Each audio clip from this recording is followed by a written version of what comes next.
ঠিক দুর্গাপুজোর আগে এত কম দামে এত সুন্দর সুন্দর বেটা ফিশের কালেকশন দেখে আই এম তো অবাক। চলো তোমাদের পুরো বিষয়টা আগে বলছি। এই সময় কম, শুরু করো। তো হ্যালো বন্ধুরা, welcome to my new blog. আর এই পুজোর ঠিক আগে আগে আমি যাচ্ছি বেটা ফিশের কিছু কালেকশন দেখতে। তাই আর কি আমাদের একদম কাছাকাছি অশোকনগর স্টেশন থেকে একটা টিকিট কেটে আমরা ট্রেনে করে রওনা দিয়ে দিই। আর মোটামুটি আধ ঘন্টার মধ্যে আমরাও নেমে পড়ি আমাদের বাসার জংশন।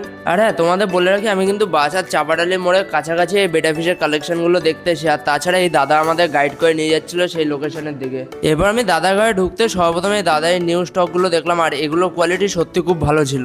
এবার দাদার স্টকে যেসব নিউ বেটা ফিশগুলো ছিল সেগুলো দাদা এক এক করে আমাদের ডিসপ্লে করে দেখালো। আর সত্যি কথা বলতে এই দাদার কাছে যতগুলো বেটা ফিশ ছিল সেগুলো কোয়ালিটি সত্যি খুব ভালো ছিল। আর এই দাদার কাছে অল ওভার ইন্ডিয়া ডেলিভারিও পসিবল আছে। এরপর আমিও এই দুটো বেটা ফিশ পছন্দ করে প্যাক করে নিলাম। আর তোমরা যদি এরকম কোয়ালিটির বেটা ফিশ নিতে চাও তাহলে স্ক্রিনে দেওয়া নাম্বারটায় হোয়াটসঅ্যাপ করে তোমরা সরাসরি দাদার সাথে যোগাযোগ করে নাও। আর তাছাড়া আজকে ভিডিওটা আমি এই পর্যন্ত রাখছি। ভিডিওটা ভালো লাগলে লাইক কমেন্ট শেয়ার সাবস্ক্রাইব করে দেখা হচ্ছে পরের ভিডিওতে। বাই।